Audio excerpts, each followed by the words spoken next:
The cabin groaned under the weight of snow like an animal slowly dying. Lian-jo pressed her palm against the frost-coated window, feeling the cold bite through her skin. Outside, the world had disappeared. Not gradually, the way things usually fade in winter, but violently, all at once, as if someone had thrown a white sheet over existence itself and walked away. The blizzard had come down 3 days ago. 3 days of wind that screamed like something wounded. 3 days of snow that didn't fall so much as a tack, horizontal and vicious, erasing the barn, the fence posts, the path to the well. Everything beyond 10 feet might as well have stopped existing. Inside, the silence was worse than the storm. Lian turned from the window and looked at her children, huddled together on the single mattress they all shared now. May, the oldest at 9, had her arms wrapped around 6-year-old June. The twins, Hua and Feng, barely 4, were pressed against each other like puppies seeking warmth. Their breath made small clouds in the frigid air. They were still asleep. That was a mercy, because when they woke up, they'd be hungry. And she had nothing to give them. The pot hanging over the dead fire was empty. Had been empty since yesterday morning when she'd scraped out the last of the corn mush and divided it between 4 bowls, pretending she'd already eaten. The flour sack held maybe 2 cups of weevil-infested grain. The strips of dried venison her husband had put up last fall, back when there was still a husband, still a future. Those had run out a week ago. She'd checked the root cellar at dawn. 4 shriveled potatoes, each one barely bigger than her fist, sprouted and soft. That was it. That was everything standing between her children and starvation. Lian walked to the fireplace and knelt in front of it, even though the stones radiated nothing but cold. The last piece of firewood had gone into the stove 2 nights ago. Since then, she'd been burning furniture. The spare chair first, then the small table Wei had built when May was born. She'd had to break it apart with the axe, and every crack of splitting wood felt like breaking bones. Last night, she'd fed the fire with the bed frame from the room that used to be theirs, Wei's and hers. Now, there was nothing left but the mattress the children slept on and the larger table they ate at. After that, it would be the door. The walls, the cabin itself, consumed piece by piece to buy them 1 more hour of warmth. She stared at the ash pile, gray and lifeless. Outside, the wind hit the cabin in a sustained blast that made the whole structure shudder. Snow forced itself through cracks in the walls she'd tried to plug with rags and newspaper. The temperature inside couldn't be much above freezing. "Mama?" Lian's head snapped around. May was awake, sitting up on the mattress, her dark eyes too large in her thin face. The girl had her father's eyes, deep brown, almost black, and far too knowing for 9 years old. "I'm here, baby." Lian forced her voice to stay steady. Normal, as if everything was fine. "Is it Christmas yet?" The question hit like a fist. Christmas. Right. It was December 25th. She'd been so consumed with the immediate crisis of survival, food, warmth, the next hour, the next breath, that she'd almost forgotten what day it was. "Yes," she said quietly. "It's Christmas morning." May looked around the bare cabin, at the dead fireplace, at the empty pot. Her expression didn't change, but something shifted in her eyes. Understanding, maybe. Or the death of whatever small hope she'd been carrying. "Are we going to church?" May asked. Lian almost laughed. It came out as something between a cough and a sob. Church. The white clapboard building in the settlement, 3 miles down the frozen road they hadn't been able to navigate in weeks. The place where families gathered in their wool coats and polished boots, where children wore ribbons in their hair and sang hymns about peace on earth, where the women had stopped meeting Lian's eyes 6 months ago, after Wei died, where the men had made it clear, without ever saying it directly, that a Chinese widow with 4 mouths to feed wasn't their problem. "No, sweetheart," Lian said. "The storm's too bad. We're staying home." May nodded, accepting this. Then, "Is Papa coming back today?" This was the question that gutted her every time. Because May knew. She'd been there when they buried Wei in September, when the first frost was already turning the grass silver. She'd stood at the grave while Leon had tried to explain that Papa was gone, that he wasn't coming back, that it was just them now. But knowing and accepting were different countries, and May kept crossing back and forth between them. "No, baby," Lian said, her throat tight. "Papa's not coming back." May stared at her for a long moment. Then she lay back down and pulled the threadbare blanket over her shoulders, turning away. Leanne stood there useless, her hands empty. The wind screamed. Wham. By mid-morning, all 4 children were awake and trying not to cry about being hungry. Leon had boiled the 4 potatoes into a thin soup, stretching it with the last of the grain and some snow she'd melted in the pot. It tasted like poverty, starchy and bland with grit at the bottom, but it was hot, and the children drank it without complaint. June finished his bowl and looked up at her with those heartbreaking eyes. "Can I have more?" "Let it settle first," Leon said, taking the bowl from his hands before he could see that the pot was already empty. "See how you feel in a little while." He nodded, believing her, and went back to the corner where he and Feng were building a fort out of bundled rags. May sat at the table, watching Leanne with that unsettling awareness. "There's no more, is there?" May said quietly. Leanne met her daughter's eyes. For a second, she considered lying, keeping up the pretense. But May deserved better than that. "No," Leanne admitted. "There's no more." May absorbed this. "What are we going to do?" "I don't know yet." It was the truth. And it was terrifying. 3 miles to the settlement. In good weather, an easy walk. But the snow was hip-deep in places, the wind strong enough to knock a grown woman off her feet. Even if Lion could make it, even if she didn't freeze to death on the way, what would she find? Doors closed in her face, polite refusals, the kind of charity that came with shame attached, that made you feel like you were stealing even as they handed it over? She'd tried that already. Back in October, when the money ran out and the first snows came early, she'd swallowed her pride and gone to the settlement store. She'd asked Mr. Pritchard for credit, just enough to get through the winter. He'd looked at her like she was something he'd scraped off his boot. "Can't extend credit to someone with no way to pay it back, Mrs. Zhou," he'd said, loud enough for the other customers to hear. "That's just poor business." She'd left without arguing. What was the point? He was right. She had nothing. Wei's death had left them with a half-section of drought-ruined land and debts she couldn't even calculate. No crops, no livestock except the chickens, and those had been taken by a fox in November. No skills the settlement valued, no connections, no leverage. Just 4 children and a will to survive that was cracking under the weight of winter. Leon stood and walked to the window again, staring out at the white chaos. Somewhere out there, beyond the storm, people were celebrating, singing, opening presents, eating until they were full, complaining about the weather like it was an inconvenience instead of a death sentence. And here, in this cabin that smelled like cold ash and desperation, her children were slowly starving. She pressed her forehead against the frozen glass and closed her eyes. "What do I do? What the hell do I do?" The afternoon dragged on with the kind of slowness that felt like punishment. The twins started crying around 2 o'clock, not loud, dramatic crying, but the quiet, exhausted kind that came from bodies running on empty. Leon held them both, rocking back and forth, humming a song her own mother had sung to her a lifetime ago, in a country that felt like a dream now. June sat in the corner, too tired to play. May had retreated into silence, staring at the wall with an expression that made Leon want to scream. This was what defeat looked like. Not dramatic, not sudden, just a slow grinding down of hope until there was nothing left but the shape of where it used to be. Leanne looked at the door. She could try to make it to the settlement. Right now. Before dark. Leave the children here with blankets and the last bit of warmth in the cabin and just go. Fight her way through the storm, beg, plead, throw herself at the mercy of people who had already made it clear they had none to spare. It was a terrible plan. It was also the only plan she had.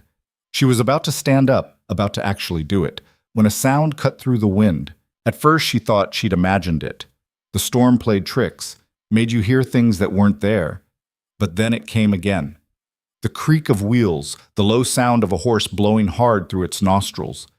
Leon's head snapped toward the door. May heard it too. "Mama, there's someone outside." Leon stood slowly, her heart suddenly hammering. No one traveled in weather like this. No one sane, anyway. Which meant whoever was out there was either desperate or dangerous, or both. She moved to the window and wiped away the frost with her sleeve, peering out into the swirling white. At first she saw nothing. Then the storm shifted just for a second and a shape emerged from the chaos. A wagon, a single horse, massive and dark, pulling a flatbed loaded with something covered in canvas, and driving it, sitting up on the bench like the weather was nothing more than a mild annoyance, was a man. Leon's breath caught. She recognized him immediately, even through the storm. Everyone in the settlement knew Caleb Rourke, though few had ever spoken to him. He lived alone on a ranch 10 miles north, came into town maybe once a month for supplies, and made it clear through sheer force of silence that he had no interest in human company. He was a big man, tall and broad-shouldered, with the kind of build that came from years of hard labor. His face was weathered, all sharp angles and permanent sun damage, and his eyes were the pale gray of winter sky. He wore a battered coat and a wide-brimmed hat that somehow stayed on his head despite the wind, and he was driving straight toward her cabin. Leon stepped back from the window, her mind racing. What the hell was he doing here? They'd never spoken. Not once. She'd seen him in town, sure, hard to miss a man like that, but he'd never acknowledged her existence, never given any indication he even knew she was alive. So why was he here? Now? In the middle of a blizzard? The wagon stopped about 20 feet from the cabin door. Caleb climbed down, moving with the deliberate economy of someone who didn't waste energy. He walked to the back of the wagon, pulled back the canvas, and started unloading. Leon watched, frozen, as he made trip after trip through the snow. A sack of grain, a bundle of firewood, a haunch of meat wrapped in cloth, another sack, this one smaller, but heavy. More wood. A crate of something she couldn't identify. He stacked it all just outside the door, methodical and efficient, not hurrying despite the storm. When he was done, he straightened up, looked directly at the cabin at the window where Leon stood watching, and touched the brim of his hat. Then he climbed back onto the wagon and drove away into the white. Leon stood there, her mind struggling to process what she'd just seen. May appeared at her elbow. "Mama, what was that?" Leon didn't answer. She walked to the door, pulled it open, and stepped out into the cold. The supplies were real, not a hallucination, not a dream. She knelt in the snow and opened the first sack.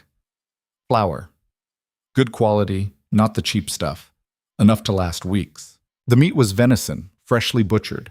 The smaller sack held cornmeal and beans. The crate had potatoes, carrots, and onions. Actual vegetables, firm and real. And the firewood. God, the firewood. Split oak, dry and ready to burn. Enough to keep the stove going for days. Leon sank down onto her heels, staring at the pile of supplies like it might disappear if she looked away.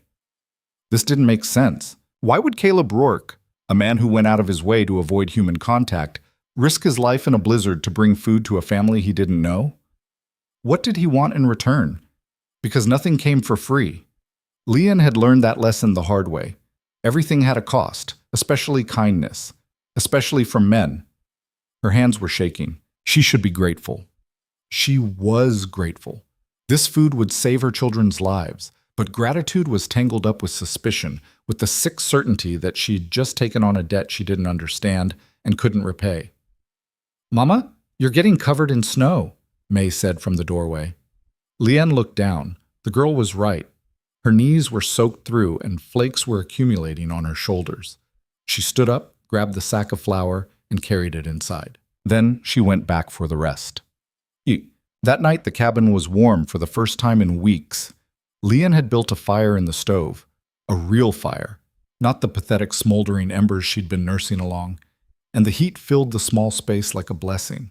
She'd hung the haunch of venison from a hook near the ceiling to keep it from spoiling and cooked a pot of stew with potatoes, carrots, and chunks of meat that made the children's eyes go wide. They ate until they were full. Actually full. June ate 2 bowls and then lay down on the mattress with his hand on his stomach, groaning happily.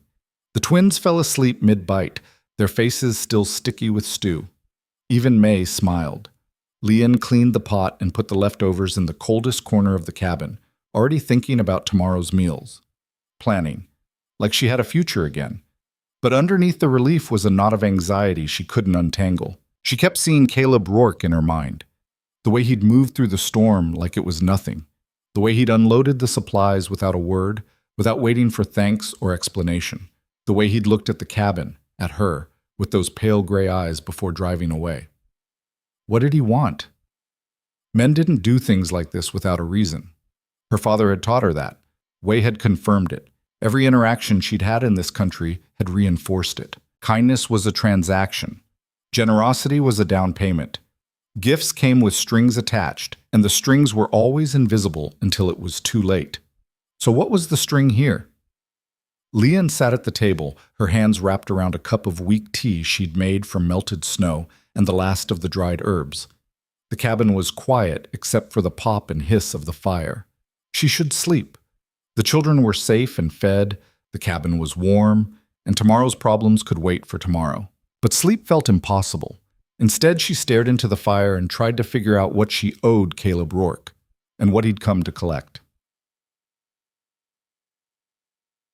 3 days passed before he came back. The storm broke on the second day, leaving behind a world transformed. Snow buried everything, the fences, the woodpile, the path to the outhouse. Drifts reached the cabin's eaves in places. The sky was hard and blue, the kind of cold that made your lungs ache. Leon spent those days rationing the supplies, trying to make them last as long as possible. She cooked simple meals: stew, porridge, bread made from the flour, and baked in the stove. The children's energy returned. Their cheeks filled out. June started playing again instead of sitting quietly in the corner. But every time Leon looked at the dwindling pile of firewood, the knot in her chest tightened. This wasn't permanent. It was a reprieve. And reprieves always ended. On the third day, she was outside splitting wood, trying to extend the supply, even though her arms ached and her hands were blistered, when she heard the wagon. She straightened up, the axe still in her hands, and watched as Caleb Rourke drove up the snow-packed trail. He stopped the wagon and climbed down, same deliberate movements as before. This time, though, he didn't start unloading. He walked straight toward her. Leon's grip tightened on the axe handle, not out of fear, exactly, but caution, wariness. The recognition that whatever was about to happen, it would define the terms of whatever debt she'd incurred. Caleb stopped about 6 feet away. Up close, he was even bigger than she'd realized. Not fat, there wasn't an ounce of softness on him, but solid. Built like someone who'd spent his whole life wrestling with stubborn animals and unforgiving land. His face was hard to read. Not cold exactly, just absent. Like he'd gotten so used to being alone that expressions had stopped being necessary. "Ma'am," he said. His voice was low and rough, like he didn't use it often. "Mr. Rourke." Leon kept her own voice steady, neutral. He looked at the pile of wood she'd been working on, then at her blistered hands, then back at her face. "You're wasting effort," he said bluntly. "That wood's half green, won't burn worth a damn." Leon felt her jaw tighten. "It's what I have." "Not anymore." He turned and walked back to the wagon, pulled out another load of split oak, and carried it to her woodpile. She followed him. "Mr. Rourke, I need to know what you expect in return for this." He set the wood down and straightened up, looking at her with those unsettling pale eyes. "Expect? For the food, the firewood, all of it, what do you want?" He was quiet for a long moment. Then, "Nothing." "I don't believe you. Don't care if you believe me or not, it's the truth." Leon's hands clenched.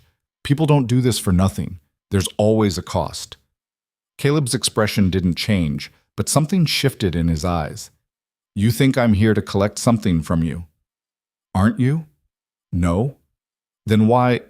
"Because letting children starve while I've got food rotting in my cellar is stupidity," he said flatly. "That's it. That's the whole reason." Leon stared at him, trying to find the lie. The angle, the hidden motive. She couldn't. Either he was the best liar she'd ever met, or he was telling the truth. And the truth was somehow more disturbing than any lie could be. "I don't need charity," she said. "Didn't offer charity. Offered food. You want to call it something else? That's your business. I can't pay you back." "Didn't ask you to." "Then what?" "Ma'am." He cut her off, his voice still level, but with an edge of impatience now. "I've got work to do. You can stand here arguing about nothing, or you can let me unload this wagon and get back to it. Your choice." Leon opened her mouth, closed it. He was right. What the hell was she doing? Her children were warm and fed because of him, and she was out here trying to pick a fight over the terms of a debt that apparently didn't exist. "Fine," she said finally. "Unload the wagon." He gave a short nod and went back to work. Leanne watched him for a minute, then set down the axe and went to help. Taught. They worked in silence, carrying supplies into the cabin. More firewood, another sack of grain, dried beans, salt pork, a jar of honey that made the twins squeal when they saw it. The children watched Caleb with a mixture of curiosity and caution. May, especially. She stood in the corner, her dark eyes tracking his every movement like she was trying to solve a puzzle. When the wagon was empty, Caleb straightened up and looked around the cabin. His gaze swept over the thin walls, the gaps where snow had gotten in, the broken window they'd patched with oiled paper. "This place won't make it through January," he said. Leanne bristled. "It's held this long." "Barely." He walked over to the wall and pressed his hand against it. The wood flexed under his palm. "These supports are rotted. You get another big storm. The roof's coming down." "I'll reinforce it." "With what?" He looked at her. "You don't have tools. You don't have materials. And even if you did, you don't have the strength to do the work." It should have sounded like an insult, but he said it the same way he said everything, blunt and factual, like he was commenting on the weather. And he wasn't wrong. Leanne looked around the cabin, seeing it through his eyes. The sagging ceiling, the cracked floorboards, the stove that worked but barely, the chimney that leaked smoke. This wasn't a home. It was a box they'd been surviving in, and it was falling apart. "What do you suggest I do?" she asked, hating how defeated she sounded. Caleb was quiet for a moment. Then, "I'll come back tomorrow. Fix what I can." "You don't—" "Yeah, I do." He cut her off. "Like I said, letting people freeze because I'm too lazy to patch a roof is stupidity." He walked to the door, then paused and looked back at her. "You got an axe?" "Yes." "Keep it sharp and keep it close. This far out, you never know what's coming." Then he was gone, the door closing behind him with a soft thump. Leanne stood in the warm cabin, surrounded by food and firewood and the smell of wood smoke, and tried to understand what had just happened. May appeared at her side. "I like him," she said quietly. Leanne looked down at her daughter. "Why?" "He doesn't lie." Out of the mouths of children. Leanne walked to the window and watched Caleb's wagon disappear down the trail, swallowed by the white landscape. He doesn't lie. Maybe that was true. Maybe Caleb Rourke was exactly what he appeared to be. A blunt, practical man who saw a problem and fixed it because leaving it unfixed offended his sense of order. Or maybe he was something else entirely. Either way, Leanne realized with a strange mixture of relief and dread she was about to find out. Because he was coming back tomorrow, and the day after that, and the day after that, whether she wanted him to or not. Caleb showed up the next morning before the sun had fully cleared the horizon. Leanne heard the wagon first, that same creaking rhythm, the horse's heavy breathing cutting through the frozen air. She was already awake, had been for hours, sitting at the table with a cup of tea going cold in her hands. Sleep had been impossible.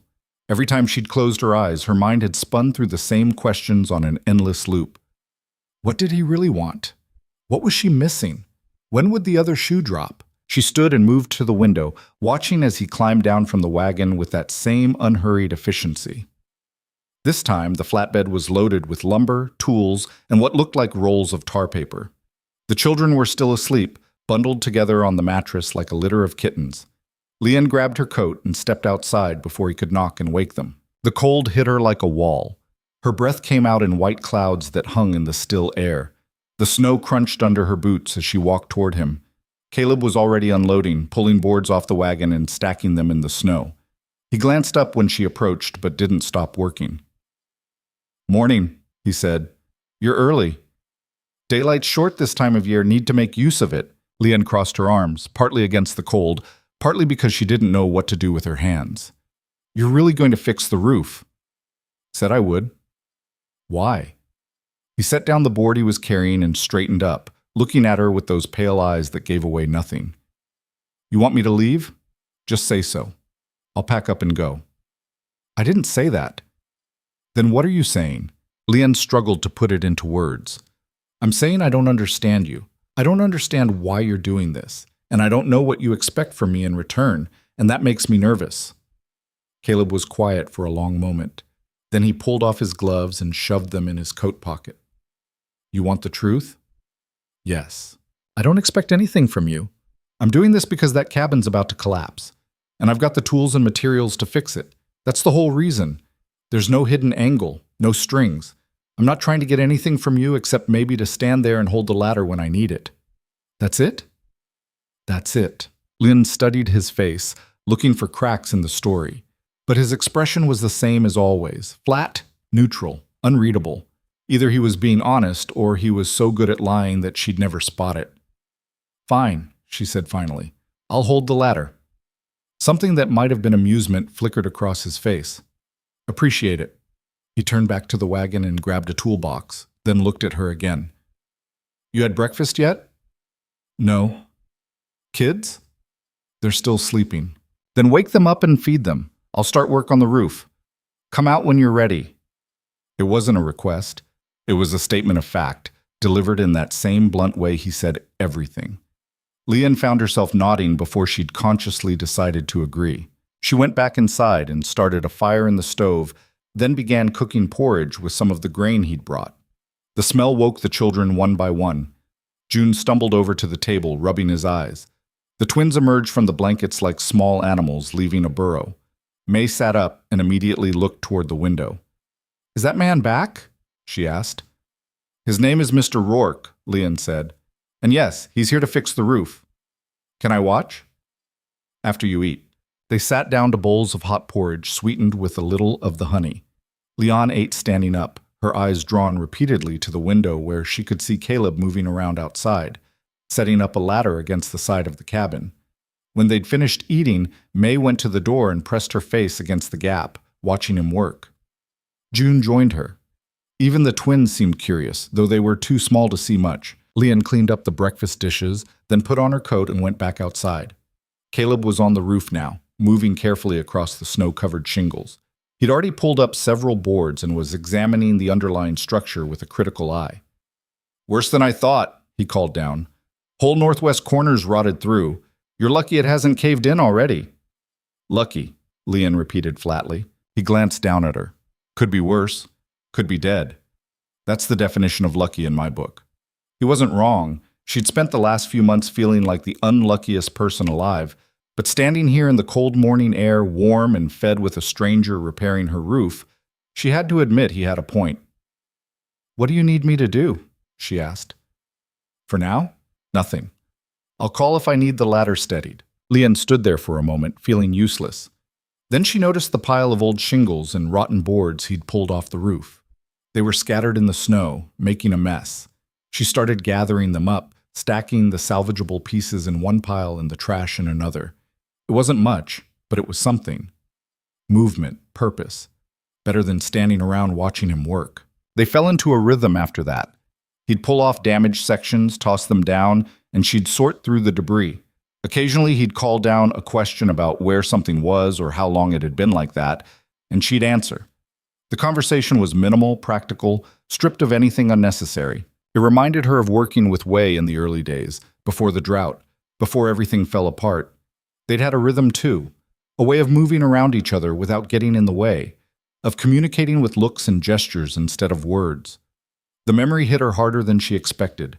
She had to stop for a moment, her hands full of broken shingles, and just breathe through it.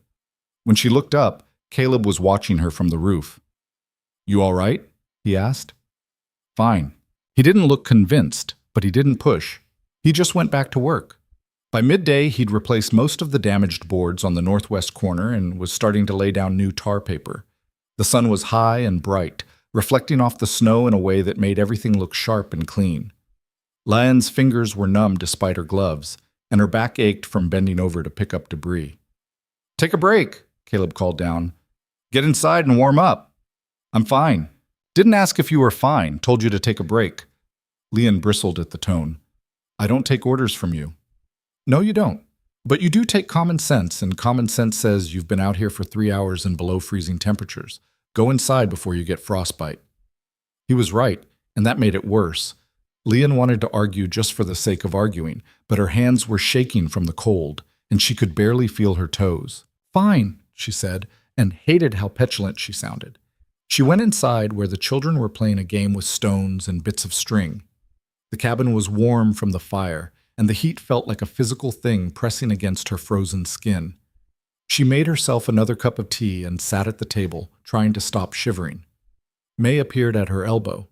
"Is he nice?" "Who, Mr. Rourke?" "Yes." Leon thought about it. "I don't know, he's different." "Different how?" "He doesn't talk much. And when he does, he just says what he means. No dancing around things." May considered this. "I think that's nice. People talk too much anyway."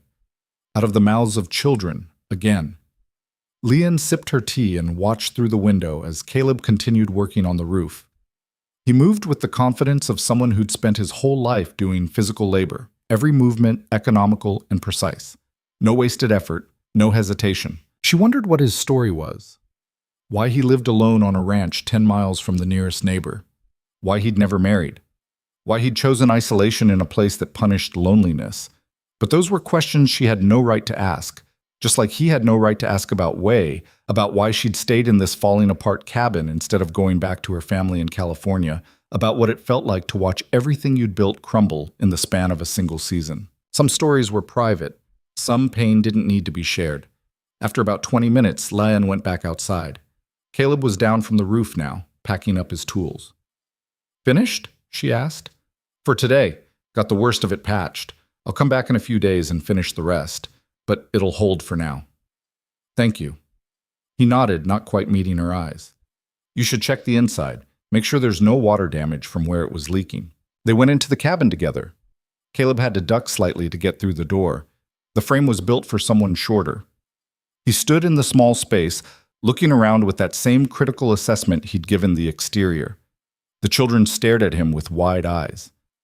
June had actually backed up a step when Caleb entered, intimidated by his sheer size. "You're big," Feng said, because 4-year-olds had no filter.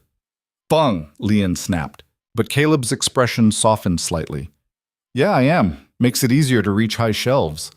Feng giggled. Caleb walked over to the northwest corner and examined the ceiling.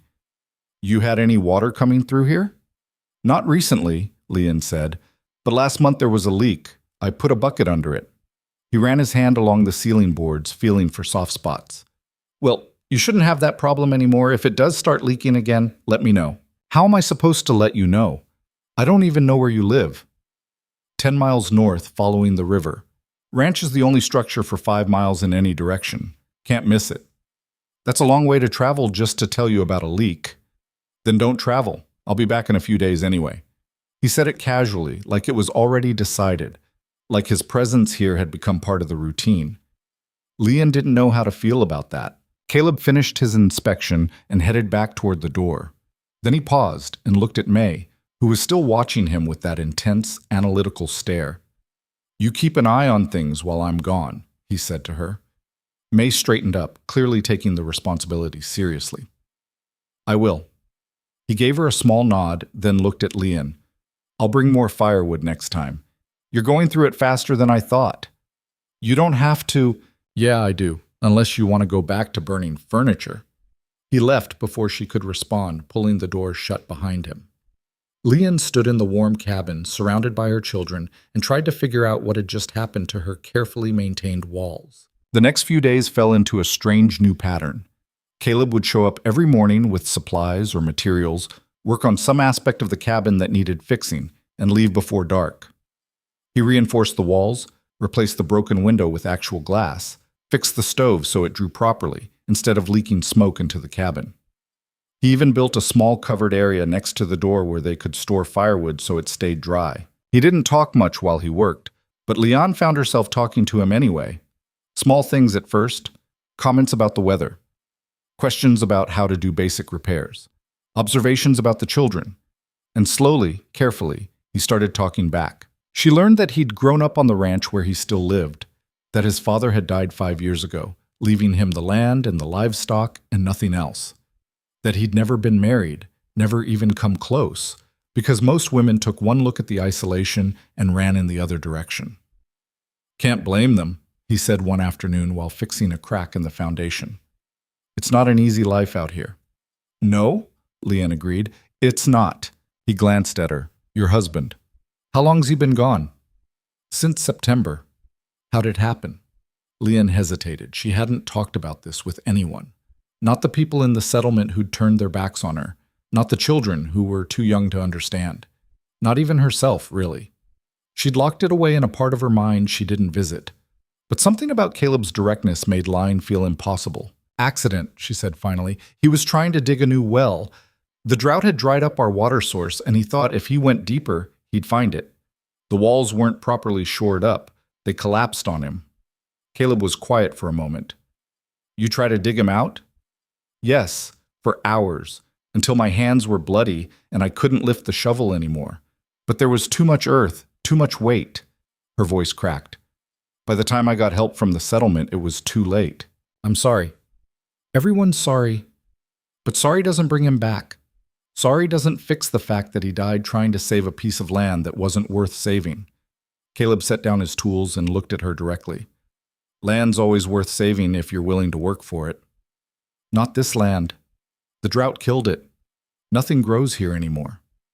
Drought's temporary. Land remembers water. It'll come back. You sound certain.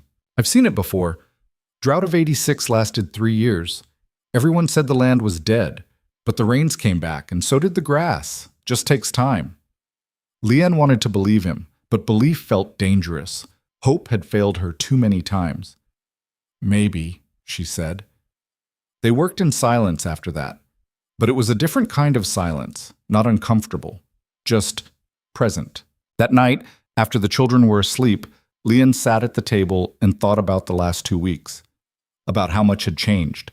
The cabin was warmer, sturdier, more like an actual home than a shelter. The children were healthy and fed, and she no longer woke up in the middle of the night paralyzed by fear of what tomorrow would bring. All because of a stranger who'd shown up in a blizzard with no explanation and no apparent agenda beyond basic human decency. It didn't make sense, but maybe it didn't have to. The days grew longer, or maybe they just felt longer because there was more to do.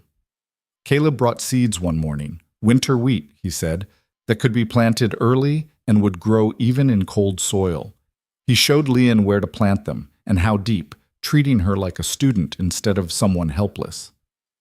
You'll need to tend them, he said. Keep the birds off until they're established. I know how to tend crops, Leon said, a little sharply. Didn't say you didn't, just making sure you know these are different from what you're used to. He was right, of course. The crops she'd grown in California were nothing like what survived here. Different soil, different weather, different rules. She was tired of learning new rules, but she planted the wheat anyway, because what else was she going to do? Sit inside and wait for spring? Wait for the settlement to suddenly decide they cared? Wait for another disaster to finish what winter had started? No, she was done waiting. May helped with the planting, her small hands carefully pushing seeds into the cold earth. June tried to help too, but mostly he just scattered seeds randomly and then got distracted by a rabbit he saw near the tree line. The twins stayed inside with strict instructions not to touch the stove.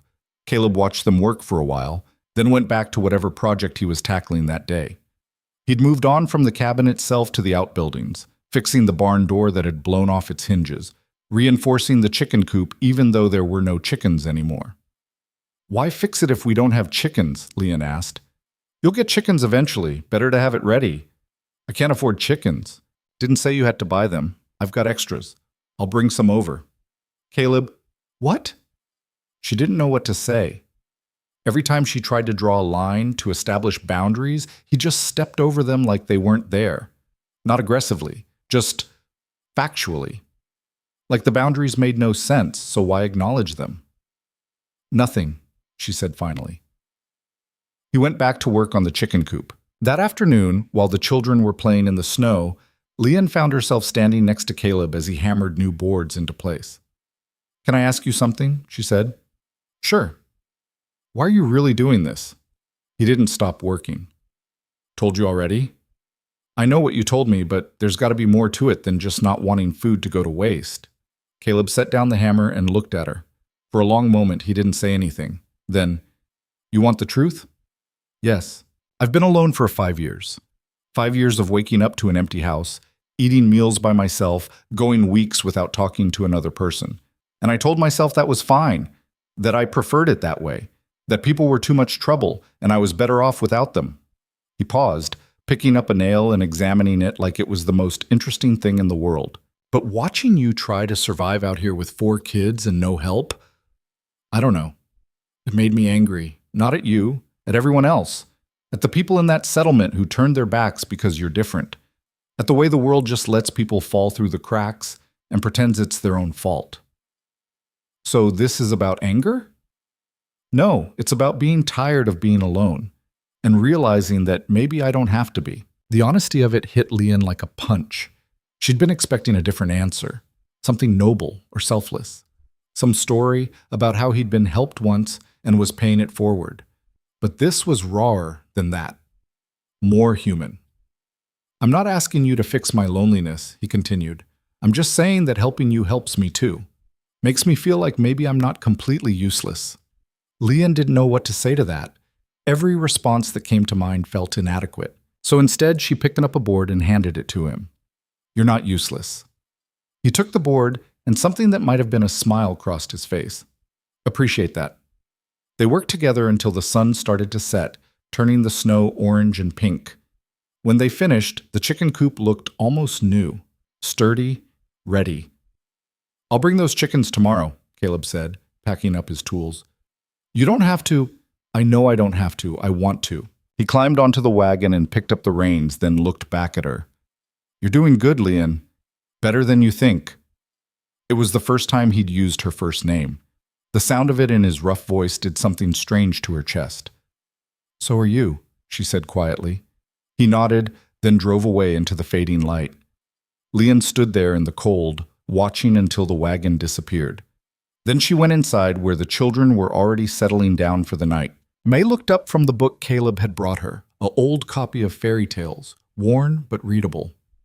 Mama, is Mr. Rourke going to stay? Stay? Like, live here? With us?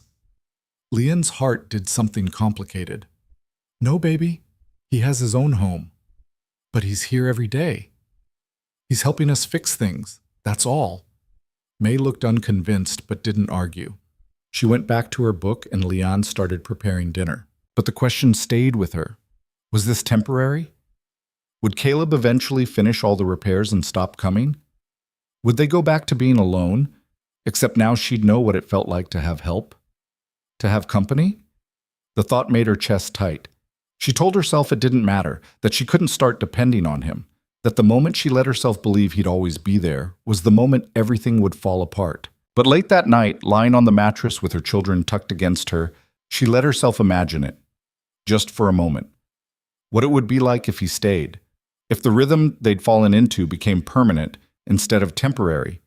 The thought terrified her, and somewhere underneath the terror, something else stirred, something she'd buried along with Way, something that felt dangerously like hope.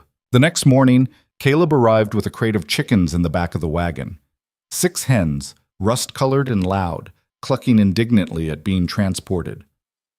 The children were thrilled. June immediately wanted to name them all. The twins tried to pet them and got pecked for their trouble.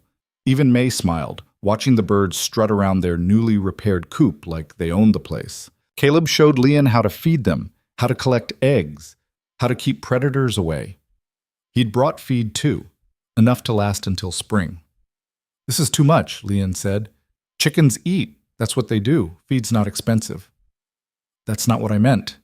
He looked at her. I know what you meant. They stood there in the cold morning air, the children's laughter echoing from the coop, and something unspoken passed between them. Leon broke first. Stay for breakfast. Caleb hesitated. I should get back. 1 meal won't kill you, and the kids would like it. The kids? Fine. I'd like it. He studied her face for a long moment. Then he nodded. All right. They went inside where the cabin was warm and smelled like fresh bread. Leon had been up early using some of the flour to make something more substantial than porridge.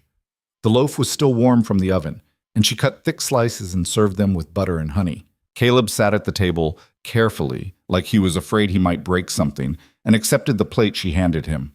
The children sat down too, quieter than usual. They were watching him the way they might watch a wild animal that had wandered into camp, curious but cautious. You can eat, Leon told them.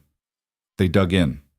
Caleb ate slowly, methodically, like someone who'd spent most of his life eating alone and had forgotten what it was like to share a meal. "This is good bread," he said after a few bites. "Thank you." "You make it from scratch?" "Yes, my mother taught me." "She's still in California?" "She died when I was 16. "Sorry. It was a long time ago." They ate in silence for a while.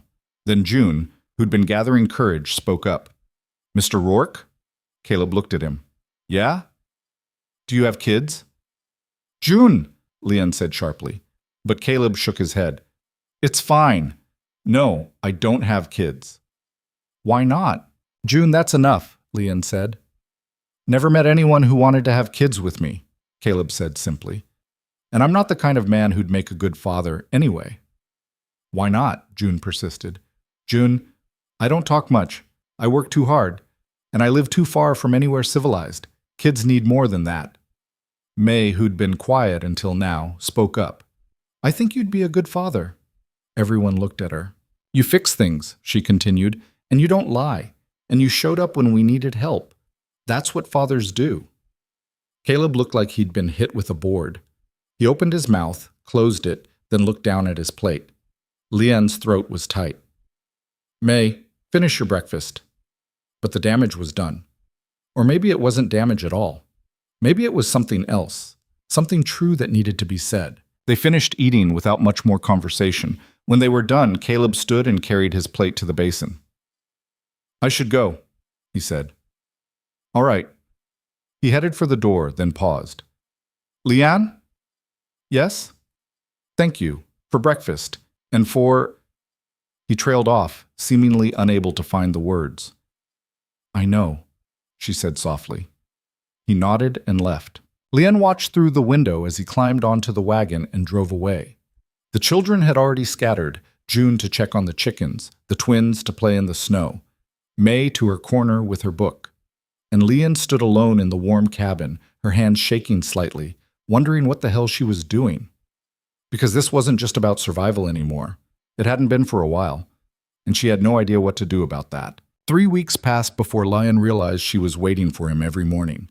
She'd wake up before dawn, start the fire, put the kettle on, and then find herself drawn to the window, watching the horizon, listening for the creak of wagon wheels, telling herself it was just routine, just habit, nothing more than that. But it was more than that. She knew it, and the knowing sat in her chest like a stone. Caleb still came most days, though the repairs were done now.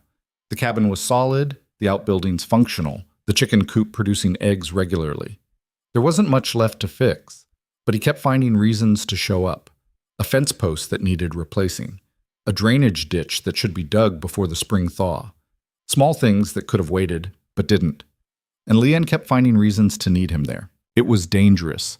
She knew that too. This growing dependency, this shift from survival partnership to something she didn't have a name for yet. Wei had been dead less than 6 months. She should still be grieving, should still be focused entirely on keeping her children alive and nothing else. But grief didn't work on a schedule, and loneliness didn't wait for permission. One morning in late January, Caleb arrived with his wagon loaded differently than usual. Instead of tools or supplies, there were bundles of what looked like dried plants in a large wooden crate. Leanne met him outside, her breath forming clouds in the frigid air. "What's all this?" "Medicine," he said, climbing down. "And herbs for cooking. Figured you might need them." He carried the crate inside while Leanne followed, curious. The children looked up from their breakfast as he set it on the table and opened the lid. Inside were glass jars filled with dried leaves, roots, and powders. Labels written in careful handwriting. Willow bark, chamomile, yarrow, sage, thyme, mint. "My mother kept these," Caleb said, pulling out one of the jars. "Taught me which ones to use for what. This here," he held up the willow bark, "works for fever and pain. Boil it into a tea, tastes like hell, but it works." Leanne picked up the chamomile jar, turning it in her hands. The dried flowers were still fragrant. "Your mother was a healer?" "Of sorts. Mostly, she just knew how to keep people alive when the nearest doctor was 3 days' ride away." He set the jar back in the crate. "I've got more than I need. Figured you should have some." "Caleb, I can't—" "We doing this again?" He looked at her with that flat expression that meant he wasn't budging. The argument where you tell me it's too much and I tell you it's practical and we waste 10 minutes before you accept it anyway? May giggled from the table. Leon felt her face heat. I just don't want you to think... I don't think anything except that having medicine on hand when you've got 4 kids is common sense. That's it. That's all it is. But his eyes said something different, something neither of them was ready to put into words yet. Thank you, Leon said quietly. He nodded and turned his attention to the children. You kids know how to ride a horse? June's eyes went wide. No. Want to learn? All 4 of them started talking at once, excitement overriding their usual shyness around him. Caleb held up a hand for quiet. One at a time. And only if your ma says it's all right. They all turned to look at Leon with pleading eyes. Even May, who usually maintained her dignity, looked hopeful. Leon wanted to say no. Wanted to maintain some kind of boundary, some line between Caleb's help and her children's lives. But looking at their faces, at the first real joy she'd seen in months, she couldn't do it. All right, she said, but you listen to Mr. Rourke. And if he says you're done, you're done. The children rushed outside, bundled in their coats and scarves. Caleb followed more slowly, and Leanne trailed behind, telling herself she was just supervising. His horse was a massive bay gelding named Sam, patient and steady despite the children's excited energy. Caleb lifted June up first, settling him on the saddle and showing him how to hold the reins. Don't pull. He'll think you want him to stop. Just hold them loose, like this. June nodded seriously, gripping the leather with intense concentration. Caleb led the horse in a slow circle around the yard, and June's face split into a grin so wide it made Leon's chest ache. Each child got a turn. Fung nearly fell off and had to be caught. Hua squealed with delight the entire time. Even May, who was usually reserved, laughed when Sam tossed his head and snorted. Watching them, Leon felt something crack open inside her. Some part she'd kept locked down tight since Wei died. Because these moments of simple happiness, of childhood joy, this was what she'd been fighting for all along. Not just survival, not just staying alive, but actually living. When all the children had ridden, Caleb led Sam back to the wagon and started unhitching him from the harness. What are you doing? Leon asked. Leaving him here for a few days. What? Why? Because you need a horse, and I've got 3. Sam's the calmest. The kids can practice riding, and you can use him if you need to get to the settlement. Caleb, I can't take your horse. Not taking, borrowing. I'll be back for him in a week. That's not... You can't just... She struggled for words. How will you get home? I'll walk. It's 10 miles. I've done worse. In this weather? Weather's clear. I'll be fine. He finished unhitching Sam and tied him to the fence post. There's feed in the barn. Give him a scoop morning and night. Make sure he's got water. Kids can brush him if they want. Caleb. He turned to face her, and something in his expression made her stop mid-sentence. Let me do this, he said quietly. Please. It wasn't a demand, it was a request, raw and honest in a way that made her defenses crumble. All right, she whispered. He nodded, shouldered his pack, and started walking north without another word. Leon stood there watching him go, a tall figure in a dark coat trudging through the snow, getting smaller with distance. The children were already swarming around Sam, petting his nose and feeding him bits of carrot, and Leon realized with absolute certainty that she was in serious trouble, because somewhere in the last few weeks Caleb Rourke had stopped being a stranger helping them survive. He'd become something else entirely. That night, after the children were asleep, Leon sat at the table with the crate of herbs open in front of her. She picked up each jar, reading the labels, remembering Caleb's rough hands holding them as he explained their uses. She thought about his mother, about a woman who'd lived out here in the isolation, who'd learned to heal because she had to, who'd raised a son alone after his father died. There was a story there, pain and loss and survival that mirrored her own. Maybe that's why Caleb understood, because he'd lived it too. The next few days were strange, good strange, but strange nonetheless. Having the horse changed things. The children took turns riding Sam around the property, gaining confidence with each circuit. Leon used him to haul firewood from the tree line, a task that had been nearly impossible on foot. The work felt lighter somehow, more manageable, but Caleb's absence was louder than his presence had been, Lian caught herself looking toward the horizon constantly, expecting to see his wagon. The cabin felt too quiet without the sound of his hammer or saw. Dinner felt wrong without setting an extra place at the table on the days he'd stayed. She told herself it was fine, that she'd gotten too used to having help, that's all. That once he came back for Sam, things would return to normal. Except normal had shifted, and she wasn't sure she wanted it back. On the fourth day, May came to her with a question that made Leanne's stomach drop. "Mama, do you like Mr. Rourke?" They were collecting eggs from the chicken coop, the morning sun just starting to warm the frozen ground. Leanne fumbled the egg she was holding and nearly dropped it. "What kind of question is that?" "The kind that has an answer." May looked at her with those two knowing eyes. "Do you?" Leanne carefully placed the egg in the basket and bought herself time by checking the next nesting box. "He's been very helpful to us." "That's not what I asked." Papa's been gone for a long time," May said quietly. "And you're lonely. I can tell." Leanne's throat went tight. "Baby, that's not something you need to worry about." "I'm not worried. I'm just asking."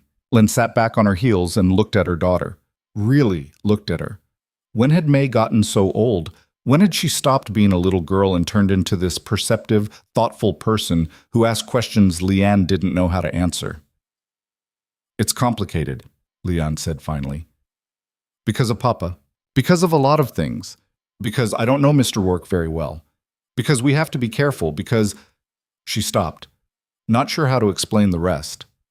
The fear, the guilt, the strange pull toward a man who'd shown up in a blizzard and quietly rearranged her entire world.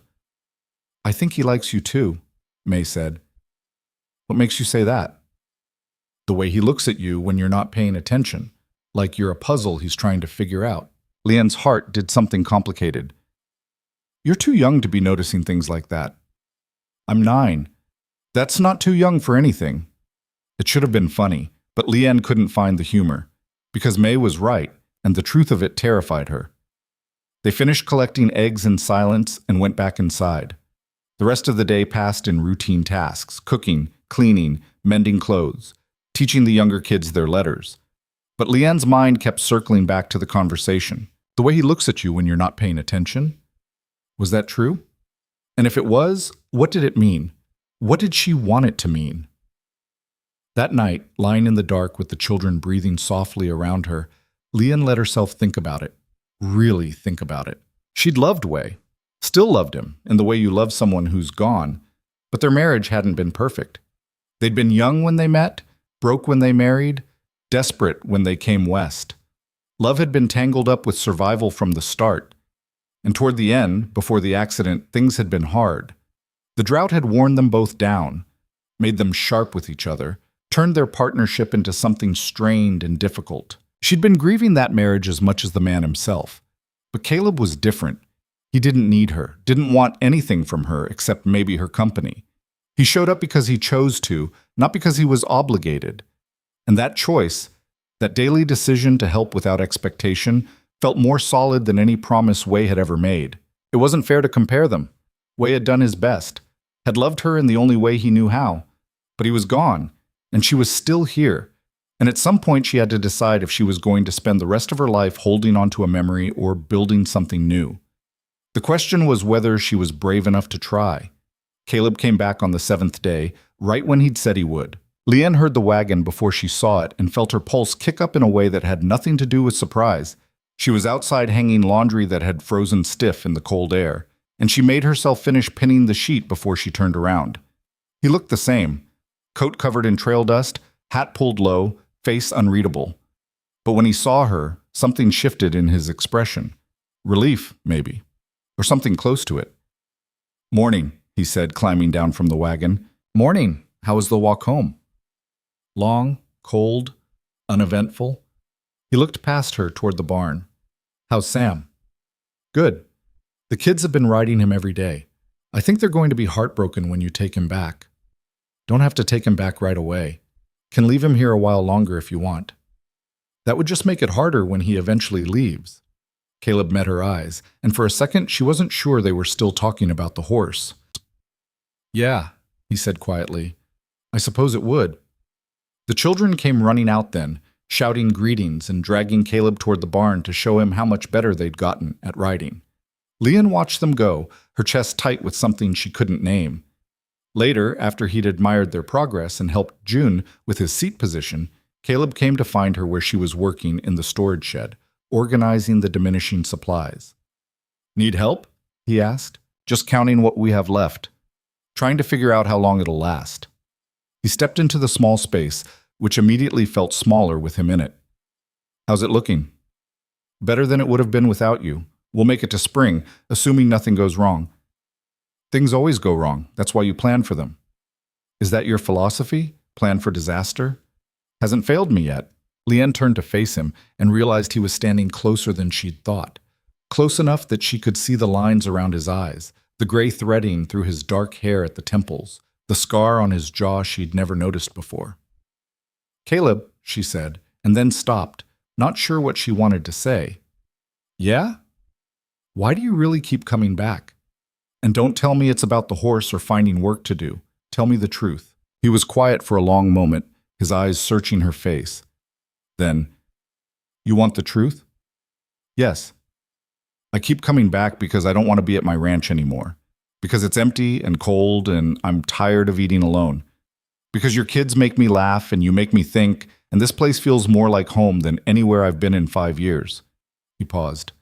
"That honest enough for you?" Leon's breath caught. "Caleb, I'm not asking for anything," he continued. "I know you're not ready for that. Might never be ready, and that's fine. I wanted you to know, so you're not wondering." "I have been wondering," she admitted, "about a lot of things." "Like what?" "Like what happens when spring comes and you don't have any more reasons to fix things. Like whether you'll stop coming. Like whether I want you to stop coming." The words came out in a rush before she could stop them. "Like what it means that I look for you every morning and feel disappointed when you're not there." Something changed in Caleb's face. Not quite a smile, but close. "That's so? Don't make fun of me." "Not making fun. Just glad I'm not the only one feeling it." They stood there in the cramped shed, surrounded by sacks of grain and winter supplies, and the air between them felt charged with possibility. Leanne knew she should step back, should put distance between them, should remember that she was a widow with 4 children and no business starting something with a man she barely knew. But she didn't step back. Instead, she said, "I'm scared." "Of what?" "Of this. Of letting someone in again, of trusting it, and then losing it. I can't—" Her voice cracked. "I can't survive losing someone else." Caleb reached out slowly, giving her time to pull away, and took her hand. His palm was rough and warm, calloused from years of hard work. "I can't promise you won't lose me," he said. "Accidents happen. People die. That's life out here. But I can promise I won't leave by choice. And I can promise I'll do everything in my power to stay alive, because now I've got a reason to." "That's not enough." "I know it's not, but it's all I've got." Leanne looked down at their joined hands, her mind racing. This was insane. Too fast. Too soon. Too risky. Every logical part of her brain was screaming at her to stop, to protect herself, to not do this. But she was so tired of being scared, so tired of being alone, so tired of surviving instead of living. "Okay," she whispered. "Okay? I don't know what this is. I don't know what it's going to be. But, okay, we can try." Caleb's hand tightened around hers. "You sure?" "No. But I'm doing it anyway." This time he did smile, small and genuine. "That's the bravest thing I've heard in a long time." They stood there for another moment, hands linked, before the sound of the children calling for Caleb broke the spell. He let go of her hand and stepped back, and the world returned to normal, or what passed for normal now. "Better see what they want," he said. "Yeah." But neither of them moved right away. They just looked at each other, acknowledging what had just happened, what had just been decided. Then Caleb turned and walked out of the shed, leaving Leanne alone with her racing heart and the terrifying knowledge that she'd just agreed to something she didn't fully understand. The next 2 weeks brought a shift in the weather. The brutal cold eased slightly, though snow still covered everything. The days grew incrementally longer, and Caleb started coming earlier and staying later until it became routine for him to share dinner with them most nights.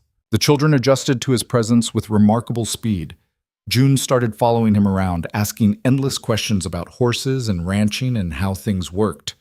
The twins treated him like a piece of furniture, present and useful, but not particularly special. May watched everything with her quiet intensity, clearly trying to figure out the new dynamics. And Leanne was trying to figure it out too. It was strange, having a man in the house again. Strange in good ways and difficult ways. She'd gotten used to making all the decisions herself, to the absolute control that came with being alone. Now she had to navigate Caleb's opinions, his way of doing things, his presence in her space. They disagreed sometimes about how to handle June's stubborn streak, about whether to plant the garden early or wait, about money. He'd offered to pay off some of Way's debts, and she'd refused so vehemently they'd barely spoken for a day. But they also laughed, found rhythms, developed a shorthand that came from spending time together, and slowly, carefully, they started to build something that felt like trust. One evening in mid-February, after the children were asleep, they sat at the table with cups of tea and the comfortable silence that had become familiar. "Can I ask you something?" Leanne said. "Sure." "Why didn't you ever marry? You said women didn't want the isolation, but that can't be the whole story." Caleb was quiet for a moment, staring into his tea. "I was engaged once, long time ago, Sarah Whitmore, prettiest girl in 3 counties. What happened? She came out to see the ranch, spent 3 days there. On the 4th day, she got back on the stage and went home. Sent me a letter a week later breaking it off." He smiled, but it didn't reach his eyes. Said she couldn't live somewhere that quiet, that it made her feel like she was disappearing. "I'm sorry." "Don't be." She was right. It does make you disappear if you're not careful. You wake up one day and realize you haven't spoken to anyone in a week, haven't seen another human being, haven't done anything except work and sleep and exist. He looked at Leanne. "That's why I started coming here, really, because I could feel myself fading. And you reminded me what it felt like to be real." Leanne didn't know what to say to that. The honesty of it was overwhelming. "I'm glad you came," she said finally. "Even though I fought it, even though I didn't trust it, I'm glad." "Me too." They sat in silence for a while longer. Then Caleb stood and reached for his coat. "I should go. It's late." "You could stay." The words were out before she'd fully thought them through. Caleb froze, his coat halfway on. "Leanne, not like that," she said quickly, feeling her face heat. "I just meant, it's a long ride back in the dark, and we have the space. You could sleep by the fire. It would be safer." He studied her face. "You sure?" "Yes." "All right then." He took off his coat and laid it over the back of the chair. Leanne found him a blanket and pillow, and they set up a makeshift bed near the stove where it would stay warm. "Thank you," he said. "It's practical, that's all." But they both knew it was more than that. It was another line crossed, another step towards something neither of them could take back. That night, Leanne lay awake for a long time, listening to Caleb's breathing from across the room. It was strange having him there.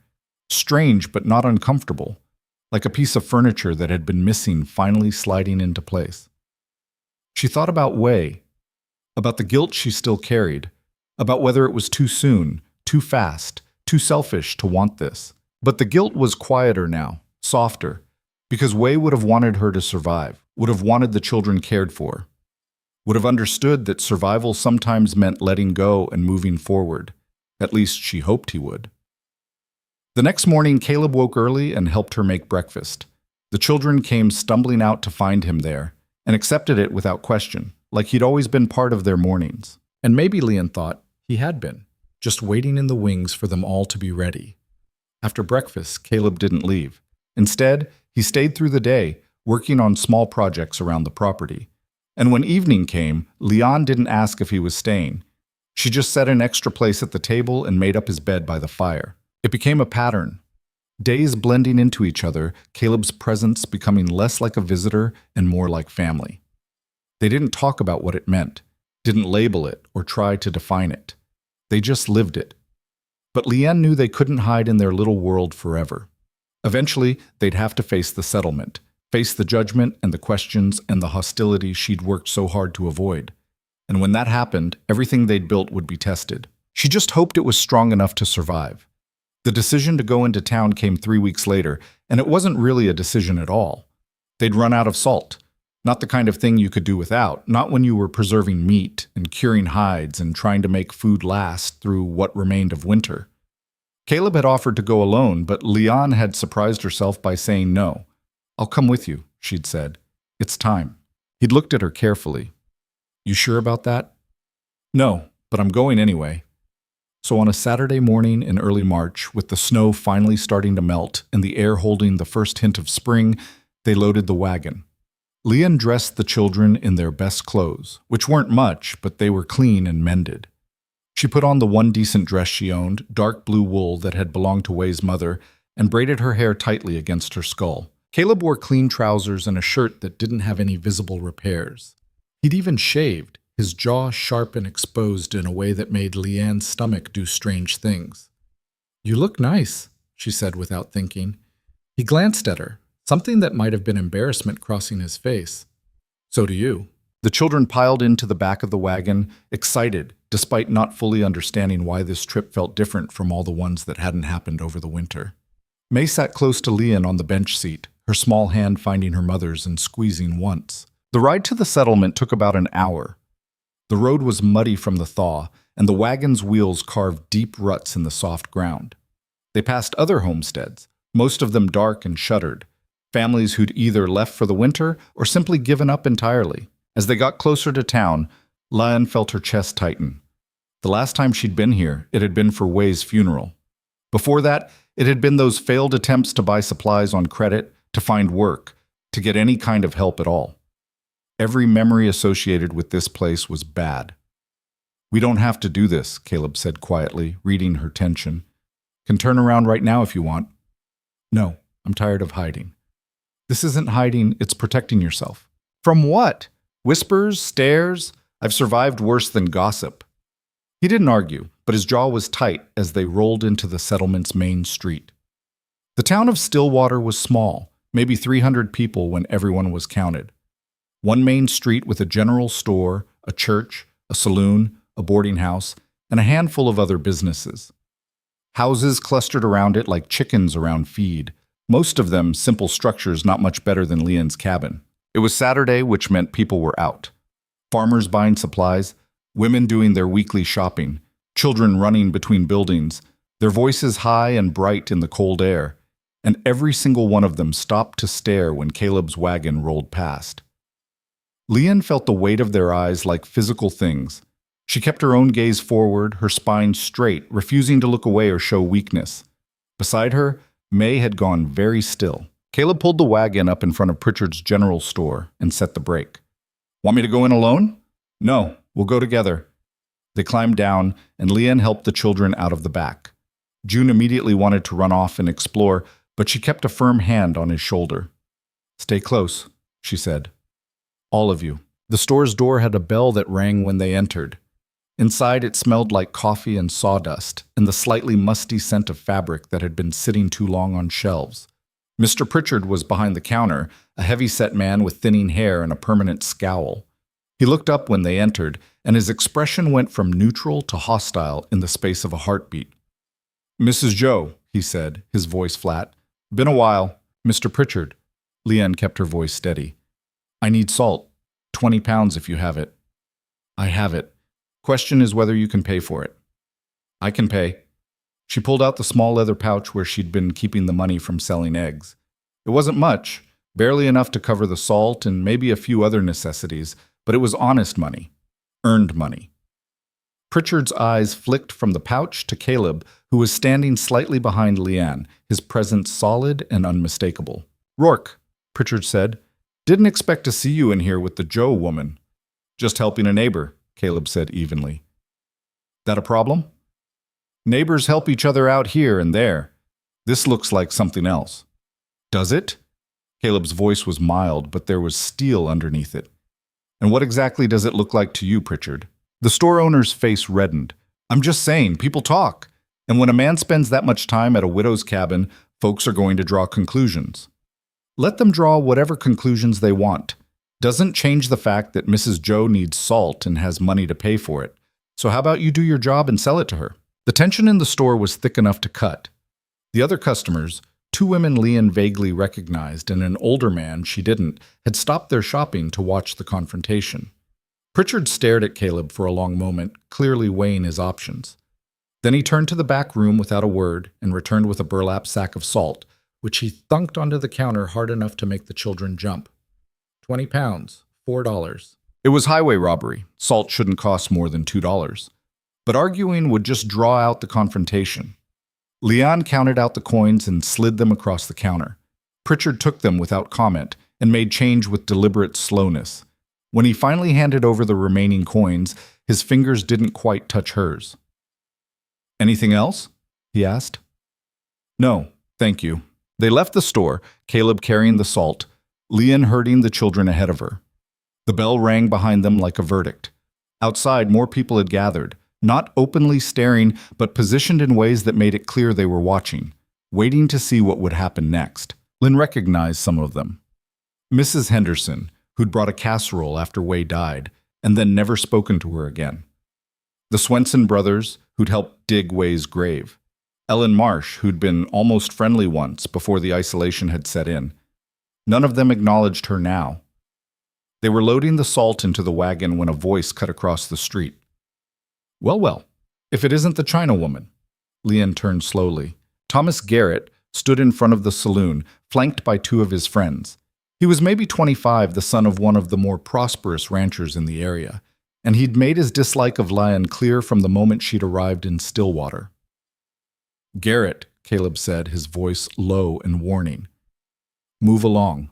This is a public street, Rourke. I can stand where I want." Garrett's eyes were on Lyon, looking her up and down in a way that made her skin crawl. "Heard you've been keeping company with this one. That true?" "Not your business." "It is when it affects the community. We got standards here, values." He took a step closer, and one of those values is that white men don't consort with— He didn't get to finish the sentence. Caleb moved faster than Leon had ever seen him move, crossing the distance between them in 3 strides and grabbing Garrett by the front of his shirt. "You finish that sentence," Caleb said quietly, "and I will break your jaw. Are we clear?" Garrett's friends tensed, hands moving toward their belts. The street had gone silent. Even the children had stopped making noise. "Caleb," Leon said, "let him go." "Not until he apologizes." "I don't need his apology, and this isn't worth it." Caleb's jaw worked, but he released Garrett and stepped back.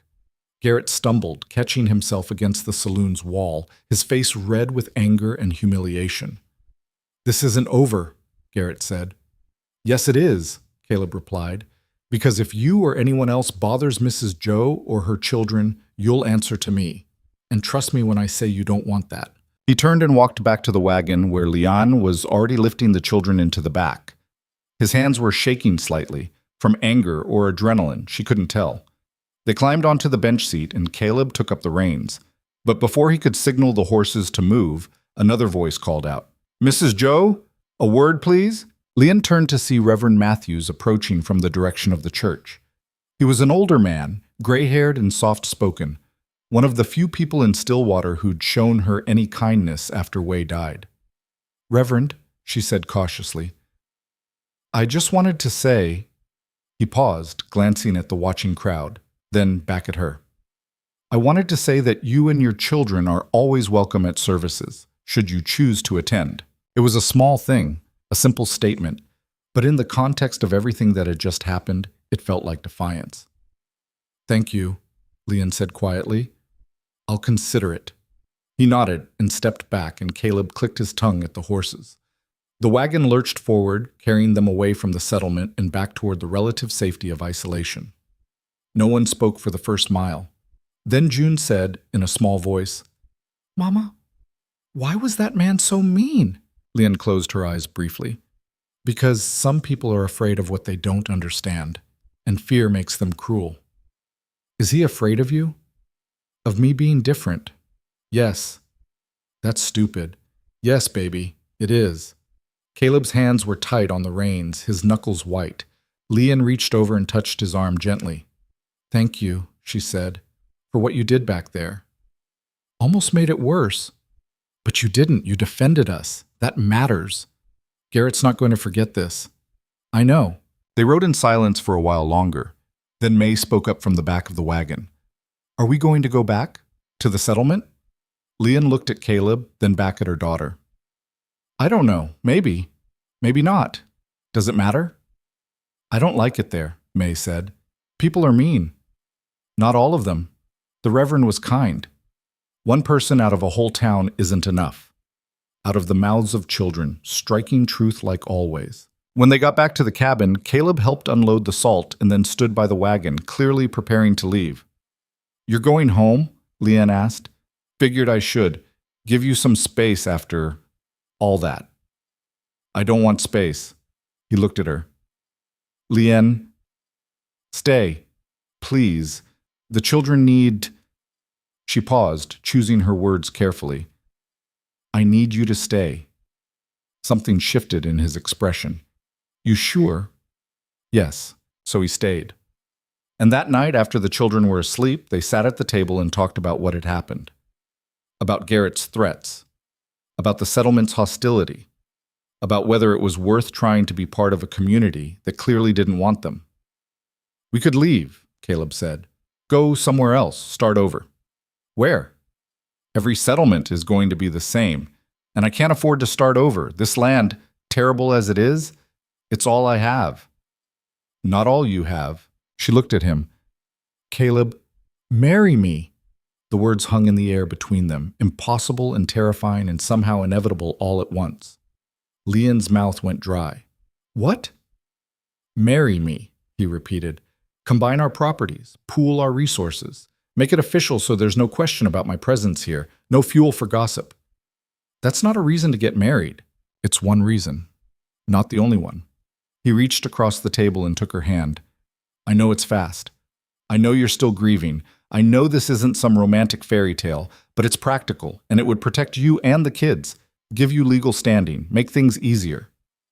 Easier for who? For everyone. Leanne pulled her hand back, her mind racing. You're asking me to marry you for practical reasons. I'm asking you to marry me because I don't want to leave, because I want to be part of this family, because the thought of going back to that empty ranch and spending the rest of my life alone makes me want to put a gun in my mouth. He stopped, seeming to realize how dark that sounded. Sorry, that was honest, Leanne finished. That was honest. Yeah. She stood and walked to the window, staring out at the darkness. Behind her, she could hear Caleb's breathing, steady and patient. Marriage. To a man she'd known for less than 3 months. A man who'd appeared out of a blizzard and quietly rebuilt her world. A man she trusted but didn't fully understand. A man who was offering her stability and protection and partnership, but maybe not love. Or maybe that's exactly what love looked like when you were past the age of fairy tales and drowning in reality. I need time to think, she said finally. Take all the time you need. How much time are you willing to give me? However much you need, week, month, year, I'm not going anywhere. She turned to face him. You say that now, but what happens when you get tired of waiting? When you decide this isn't worth it? Won't happen. You don't know that. Yes, I do. He stood and crossed to where she was standing. Leanne, I've been alone for 5 years. I know what loneliness feels like. I know what it's like to wake up and realize you've gone 3 days without speaking a word out loud. I know what it's like to consider not waking up at all, just to make it stop. His voice was raw, stripped of its usual control. And then I met you, he continued. And your kids. And for the first time in half a decade, I wanted to get up in the morning, wanted to see what the day would bring, wanted to be useful for something besides keeping cattle alive. So no, I'm not going to get tired of waiting, because waiting for you is still better than any alternative. Leon's eyes burned. That's not fair. What's not fair? Saying things like that, making me feel... She stopped, unable to finish. Feel what? Like maybe this could work. Like maybe I don't have to do everything alone. Like maybe I deserve something good after all the bad. Caleb's hand came up, cupping her face gently. You do deserve something good. And so do your kids. And if I can be part of that, even a small part, then I count myself lucky. Lion closed her eyes, leaning into his touch despite every instinct telling her to pull away. This was dangerous. This was trust. This was opening herself up to loss all over again. But it was also warmth. Safety. The possibility of a future that didn't involve fighting every single day just to survive. "Ask me again," she whispered. "What?" "Ask me again. Tomorrow. When I've had time to think clearly. All right?" He dropped his hand and stepped back. "Tomorrow." That night, Leanne lay awake long after Caleb had fallen asleep by the fire. She listened to his breathing mixing with the children's, creating a rhythm of presence that should have been comforting, but instead felt terrifying. Because she knew what her answer would be. She'd known it the moment he'd asked. The next morning, she told him yes, not with some grand speech or dramatic declaration, just a simple yes over breakfast, with the children eating porridge and the morning light streaming through the window he'd fixed. Caleb had looked at her for a long moment, as if making sure he'd heard correctly. Then he'd nodded once and said, "All right then." The children had looked between them, confused. "What's happening?" June asked. Leanne took a breath. "Mr. Rourke has asked me to marry him, and I've said yes." Silence. Then chaos. June started crying, though whether from happiness or fear wasn't clear. The twins just stared, too young to really understand, but May looked at her mother with an expression that was far too adult for a 9-year-old. "Do you love him?" May asked. It was the question Leanne had been avoiding asking herself. "I care about him very much," she said carefully. "And I trust him. And I think he'll be good to us. To all of us." "That's not the same thing." "No, it's not. But sometimes it's more important." May considered this, then looked at Caleb. "Are you going to be our father?" Caleb looked uncomfortable, but he didn't dodge the question. "I'd like to be, if you'll let me." "Will you leave like our other father did?" "Your father didn't leave on purpose, May. He had an accident. But he's still gone, and you might be gone too someday." "That's true. I might. But I promise you I'll do everything I can to stay alive, and I'll never leave by choice. That's the best promise I can make." May studied him for a long moment. Then she said, "Okay, you can marry Mama." Caleb's lips twitched. "Appreciate your permission." The wedding itself happened 2 weeks later in the settlement's church with Reverend Matthews presiding. It was small, just them, the children, and a handful of witnesses required by law. No celebration, no party, no white dress or flowers or any of the things that were supposed to make a wedding special. But Leanne didn't care about those things. She cared that when Caleb said, "I do," his voice was steady and sure. She cared that when she said it back, she meant it.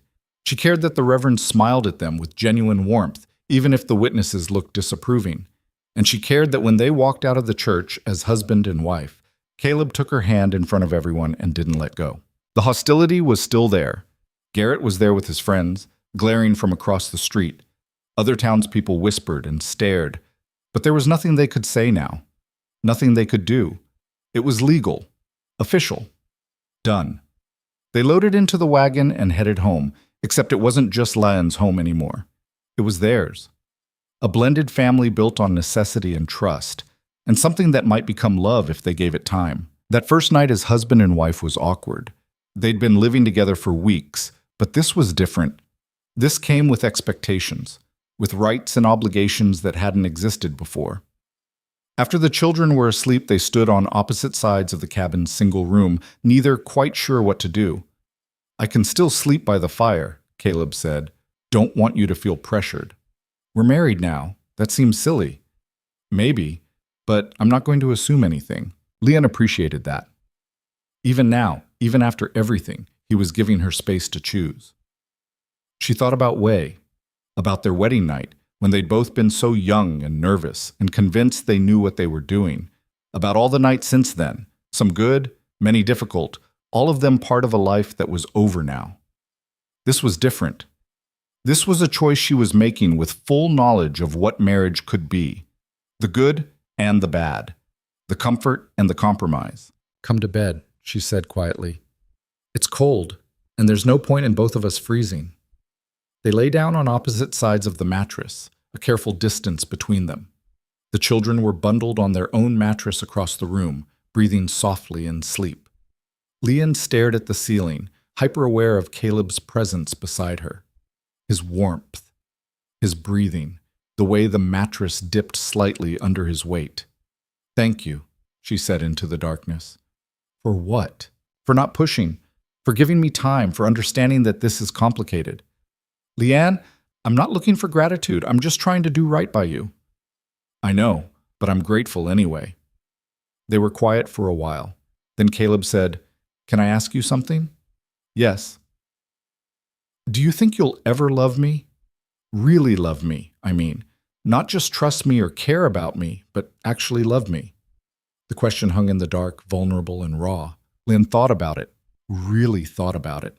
About the man beside her who'd shown up in a blizzard, who'd fixed her roof and brought food and taught her children to ride, who'd stood up to an entire town on her behalf, who'd offered her everything he had without asking for anything in return except a chance. "I think I might already," she said softly. "I'm just scared to admit it." She felt him shift beside her, moving closer.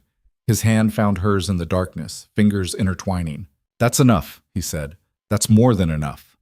And for the first time in months, maybe years, Leanne felt something that wasn't fear or grief or exhaustion. She felt hope. Real, dangerous, terrifying hope. And she let herself hold on to it. The trouble came exactly 3 weeks after the wedding, on a Thursday morning when the sky was the color of old bruises and the wind carried the smell of coming rain. Leanne was in the garden checking on the winter wheat seedlings when she heard horses approaching. Not Caleb's steady single-horse rhythm, but multiple animals moving fast. She straightened up, dirt on her hands and knees, and felt her stomach drop. 4 riders. Thomas Garrett in front, flanked by 3 men she recognized from the settlement. They pulled up about 20 yards from the cabin, close enough to make their presence felt, but far enough to claim they weren't trespassing. The children were inside with Caleb, who'd stayed home that morning to repair a section of fence. Leanne walked toward the riders slowly, keeping her face neutral even as her heart hammered against her ribs. "Mrs. Rourke," Garrett said, putting emphasis on the name like it was something dirty. "Or should I still call you Mrs. Joe?" Hard to keep track. "What do you want, Garrett?" "Just being neighborly, checking in on you and your new husband." His eyes swept over the property, taking in the repaired buildings, the healthy chickens, the signs of prosperity that hadn't been there 6 months ago. "Heard Caleb moved in. That true?" "We're married, so yes, he lives here." "Interesting.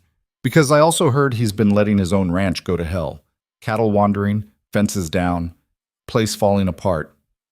Garrett smiled, and it wasn't friendly. Makes a man wonder about priorities. "My husband's priorities are none of your business." See, that's where you're wrong. When a man abandons his responsibilities to play house with a... He caught himself, glancing at his friends. "Well, let's just say the community has concerns." The door to the cabin opened and Caleb stepped out. He didn't hurry, didn't show alarm, just walked over to stand beside Leanne with that same solid presence that made her feel like maybe the world wasn't entirely hostile. "Garrett," he said flatly, "you got something to say to me? Say it. Already said it to your wife. But since you're here, yeah, I got questions. Like why you're letting your ranch fall apart. Like whether you're planning to actually work your land or just live off her government section. My ranch is fine. Hired a hand to manage it while I'm here." It was a lie.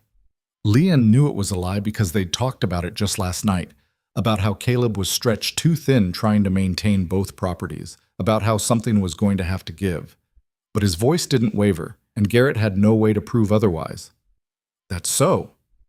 Funny, because I rode past there yesterday and didn't see anyone." "Then you weren't looking very hard." Garrett's jaw tightened. "You know what I think? I think you've lost your mind. I think you've thrown away everything your father built for a piece of tail that..." Caleb moved so fast Leanne barely saw it. 1 second he was standing beside her, the next he had Garrett by the shirt and was dragging him off his horse. Garrett hit the ground hard, the wind knocked out of him. The other 3 riders reached for their weapons, but Caleb already had his rifle out. He must have grabbed it from inside the cabin, and it was pointed directly at the nearest man. "First person draws gets shot," Caleb said calmly. "That clear enough?" Nobody moved. Caleb looked down at Garrett, who was struggling to breathe. "You're going to get on your horse and leave, and you're not coming back. Not ever. You got business with me, you come to my ranch. You come here again, I'll assume you're trespassing with hostile intent and act accordingly. You can't, Garrett wheezed. I can. This is private property. You're not welcome. Leave. Garrett climbed slowly to his feet, his face red with humiliation and rage. He mounted his horse with jerky movements, never taking his eyes off Caleb. This isn't over, he said. Yeah, it is. You just don't know it yet. Garrett and his friends rode off, kicking up mud as they went. Leon watched until they disappeared over the rise, then turned to Caleb. You shouldn't have done that. Probably not. He's going to make trouble. He was already making trouble. At least now he knows where I stand. Caleb, I'm not going to let him talk about you like that. I don't care who he is or who his father is. There's a line, and he crossed it. Leon wanted to argue, wanted to say that violence only made things worse, that they needed to be smarter than this, that antagonizing the settlement's most influential families was suicide. But she was also tired of being afraid, tired of backing down, tired of letting other people's hatred dictate how she lived. All right, she said finally, but we need to be careful now. He's not going to let this go.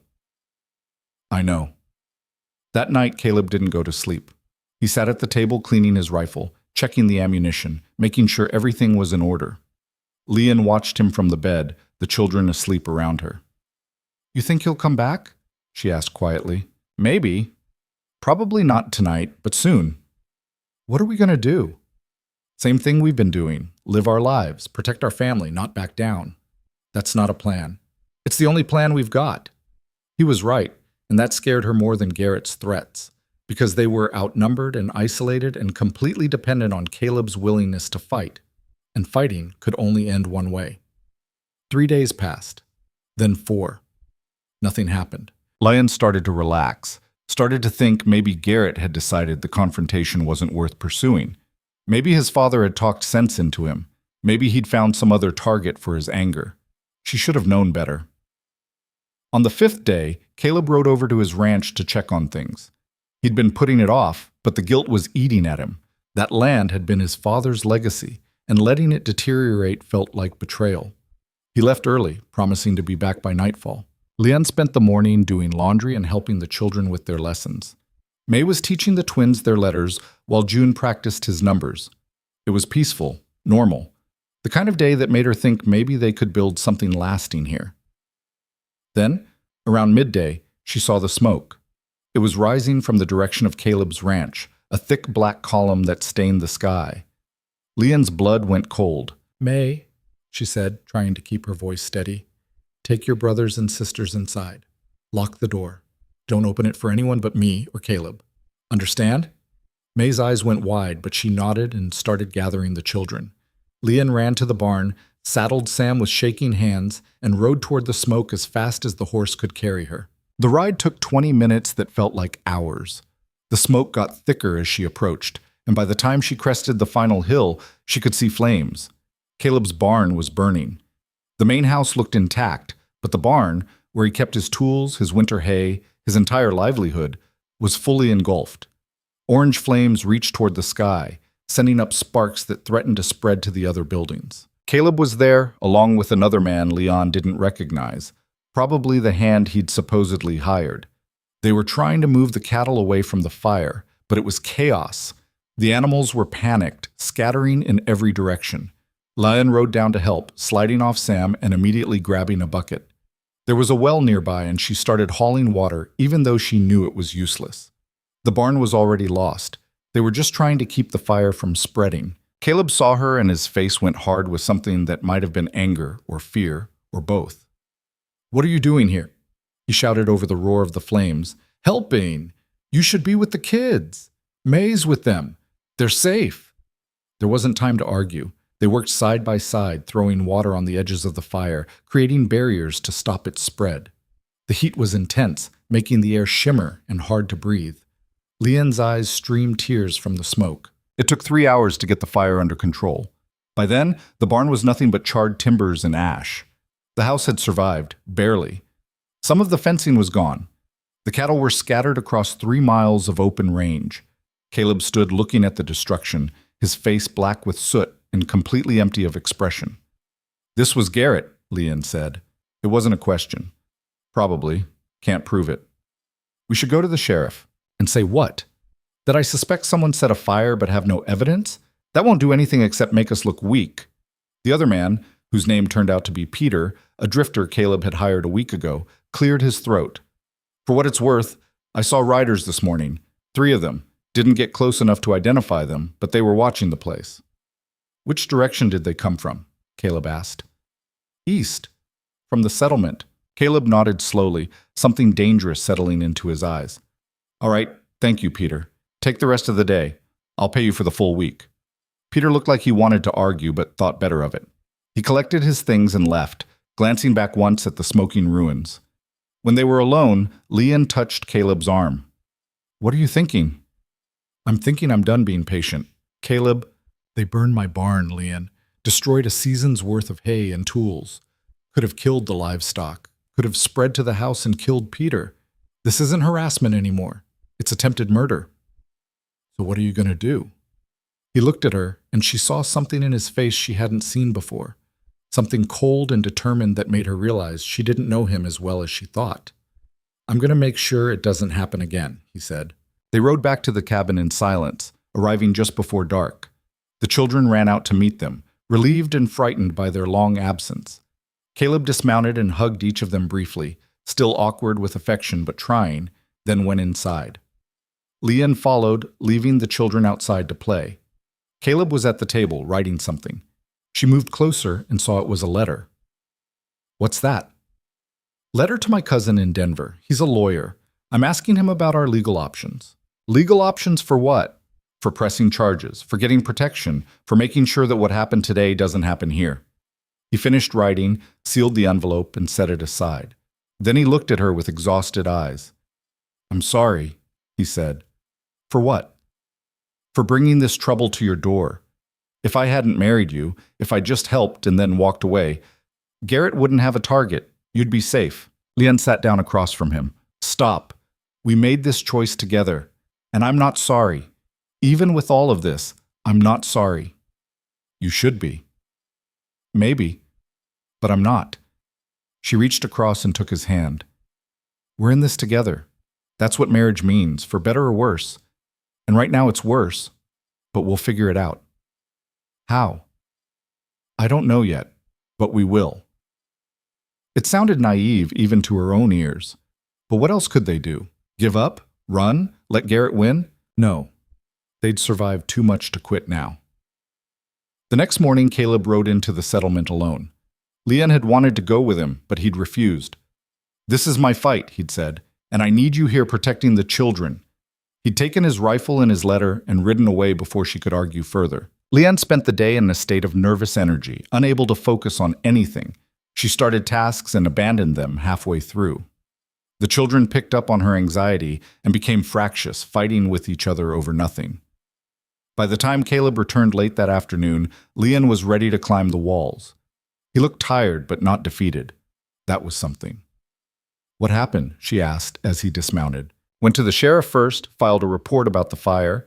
He took notes, said he'd look into it, but we both know he won't do anything. And then? Then I went to Garrett's ranch. Leanne's heart stopped. Caleb? Didn't shoot him, if that's what you're worried about. Just had a conversation, man to man. Made it clear that if anything else happens to our property or our family, I'll consider it a declaration of war, and I'll respond accordingly. What did he say? Not much. But he heard me. And his father was there, heard it too. Old man Garrett's not stupid. He knows this is getting out of hand. I think he'll rein his son in. You think? You don't know. No, I don't know. But it's the best I could do without actually killing someone. Leon wanted to be angry at him for taking such a risk. But looking at his face, at the exhaustion and determination written there, she couldn't find the anger. Only fear and love tangled together in a way that made her chest ache. Come inside, she said. Eat something. Rest. In a minute. I need to check the perimeter first. Make sure nobody followed me back. He did a slow circuit of the property while Leon started dinner. When he finally came inside, the children mobbed him with questions and concerns. He answered them patiently, simplified versions of the truth that wouldn't give them nightmares. That night, they lay in bed side by side, both too wired to sleep. "I sold it," Caleb said into the darkness. "Sold what?" "My father's watch. The one thing of value I had. Sold it in December to buy food for your family." Leon turned to look at him. "Why are you telling me this now?"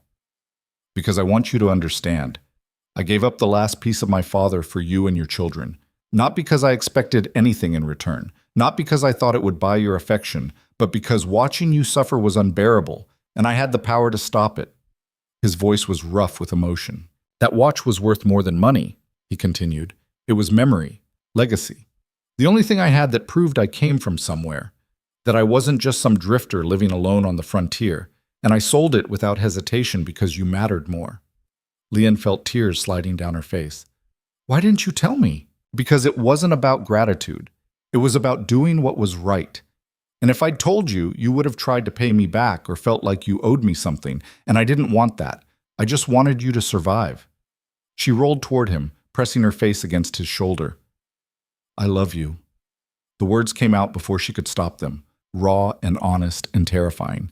Caleb went very still. "You don't have to say that. I'm not saying it because I have to. I'm saying it because it's true. I love you, Caleb Rourke. And I don't care if it's too soon or if it doesn't make sense or if the whole world thinks I'm crazy. I love you." His arms came around her, holding her so tight she could barely breathe. "I love you too," he whispered against her hair. "From the moment I saw you standing at that window, starving and defiant and refusing to break. I loved you then, and I love you now, and I'll love you until I stop breathing." They held each other in the darkness, two broken people who'd found each other in the worst possible circumstances and somehow made it work. And for the first time since Wei died, Leon felt completely certain of something. This was right. This was real. This was worth fighting for.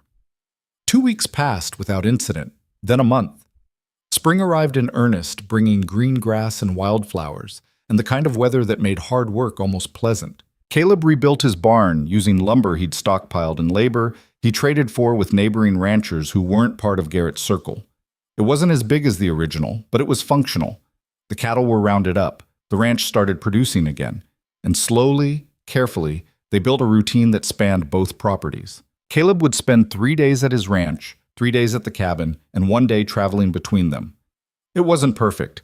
Leon missed him when he was gone, and the children asked for him constantly, but it worked. More importantly, the hostility from the settlement began to ease. Not disappear. It would never fully disappear, but soften. People still stared, still whispered, but they stopped actively interfering. The Reverend continued to welcome them at services, and a few other families started acknowledging them with cautious nods. It wasn't acceptance, but it was coexistence, and that was enough. One day in late April, Leanne was working in the garden when she saw a wagon approaching. She tensed automatically, but relaxed when she recognized Ellen Marsh driving it. Ellen had been one of the few friendly faces in the settlement before isolation set in. She pulled up near the cabin and climbed down, holding a basket. "Mrs. Rourke," she said carefully, "hope I'm not intruding." "Not at all. What brings you out here?" "Wanted to apologize, actually, for how we all treated you after your husband died. It wasn't right, and I've been feeling guilty about it for months." Leanne didn't know what to say. The apology felt both too late and exactly what she needed to hear. "I appreciate that," she said finally. Ellen nodded, then held out the basket. "Brought some preserves and some seeds for your garden. Thought you might be able to use them." "Thank you." They stood there awkwardly for a moment. Then Ellen said, "Truth is, watching you and Caleb stand up to Garrett, it made a lot of us realize we'd been cowards, letting him and his friends dictate who was welcome and who wasn't. Some of the women have been talking, and we want you to know that you're not alone anymore.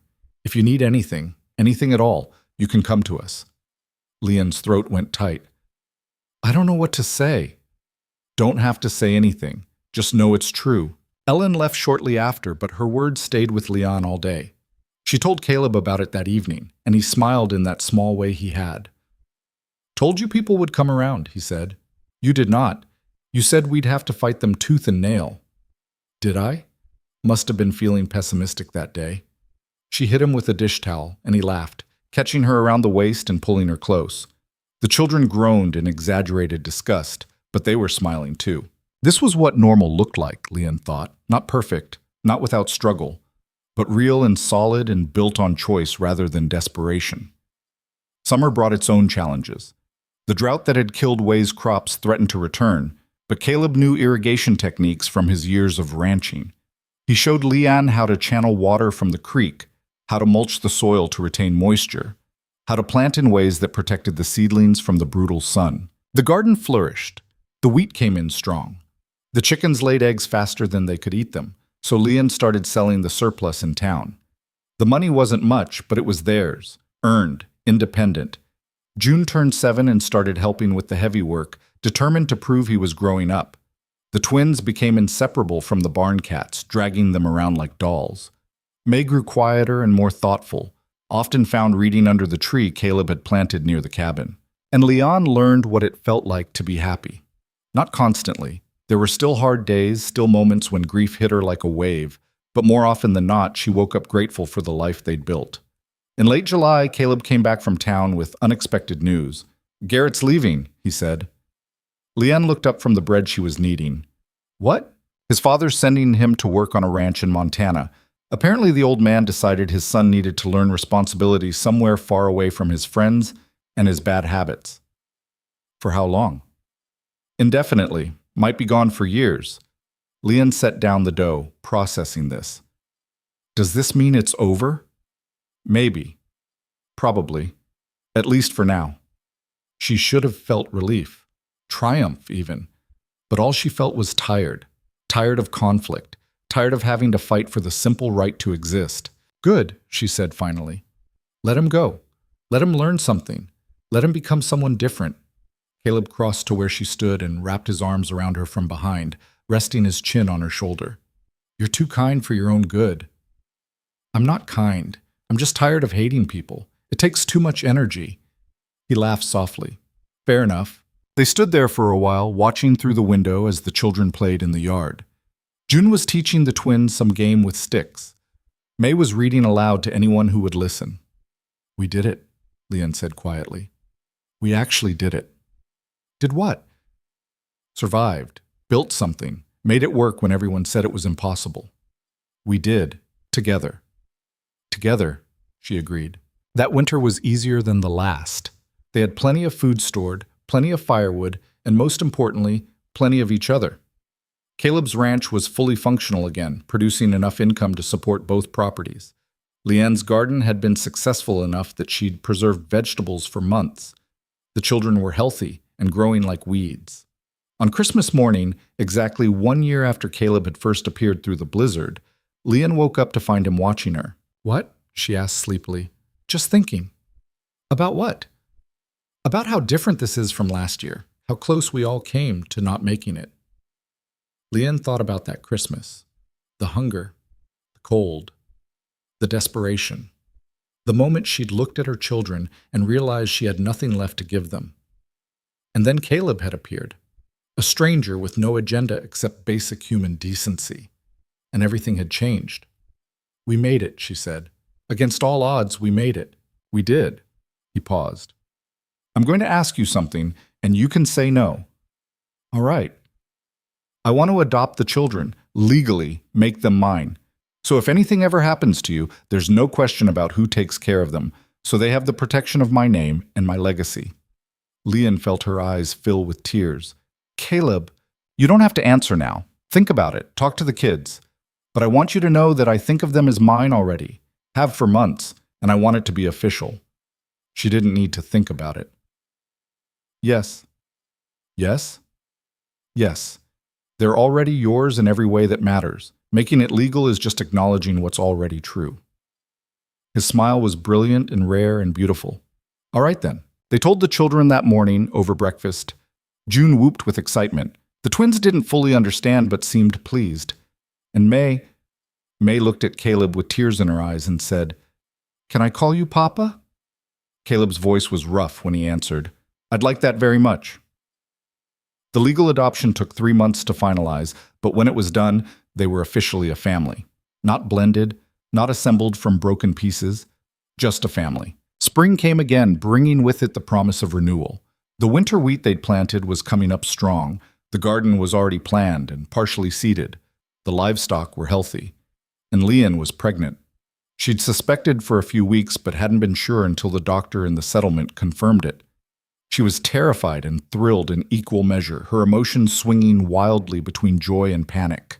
When she told Caleb, he sat down heavily in the nearest chair. "You're sure?" he asked. "The doctor's sure, I'm sure. We're having a baby." "A baby." He said it like he was testing out a foreign word. Then his face split into a grin so wide it transformed him completely. "We're having a baby. You're happy about this?" "Happy. Leanne, He stood up and pulled her into his arms, lifting her off her feet and spinning her around. "I'm terrified and thrilled and completely unprepared, and yes, absolutely happy." The children were predictably excited. June immediately wanted to know if it would be a boy, so he'd have someone to play with. The twins wanted a sister. May just smiled and said she'd help however she could. The pregnancy was hard. Leanne was older now than she'd been with the others, and her body reminded her of that fact daily. But Caleb was attentive and patient, taking over tasks she couldn't manage, making sure she rested, worrying constantly. In late October, on a cool morning when the leaves were just starting to turn, Leanne went into labor. The birth was long and difficult. Caleb stayed with her the whole time, holding her hand and whispering encouragement, even when she screamed at him to shut up. Ellen Marsh came to help with the delivery, along with 2 other women from the settlement who'd slowly become friends. And finally, after 14 hours of labor, a baby's cry filled the cabin. "It's a girl," Ellen announced, placing the tiny red-faced infant on Leanne's chest. Leanne looked down at her daughter, their daughter, and felt something shift in her chest. This baby represented everything they'd fought for, everything they'd built, the future they'd made possible by refusing to give up. Caleb leaned over them both, his eyes wet. "She's perfect." "She's loud," Leanne corrected, but she was smiling. "What should we name her?" Leanne had thought about this. Hope. Hope, because that's what she is. That's what all of this is. We survived by hoping when there was nothing to hope for. And now we have everything. Caleb kissed her forehead gently. "Hope it is." The children came in one by one to meet their new sister. June was awed into silence. The twins wanted to touch her tiny fingers. May held her with surprising confidence and whispered something Leanne couldn't quite hear. And Leanne looked around at her family, this strange, assembled, hard-won family, and realized something fundamental. She'd spent so long focused on survival that she'd forgotten what living actually meant.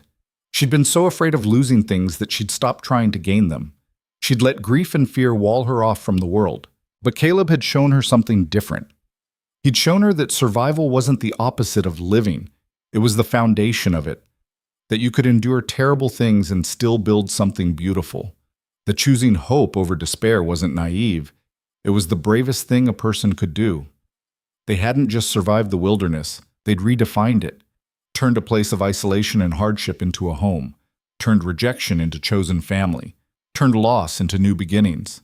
And they'd done it by refusing to accept the world's verdict on what was possible. 5 years later, Leanne stood on the porch of their expanded cabin and looked out over land that had finally started to cooperate. The garden was lush, the livestock healthy. The barn, rebuilt and better than before, stood solid against the horizon. Hope was 5 now, running around with the chickens and shrieking with laughter. The twins were 9 and absolutely feral in the best way. June was 12 and already as tall as Leanne, his father's eyes but Caleb's steady temperament. May was 14, helping Caleb with the books, and already talking about becoming a teacher. They'd added on to this cabin twice, turning it from a struggling homestead into a proper ranch house. They'd hired 2 hands to help with the work.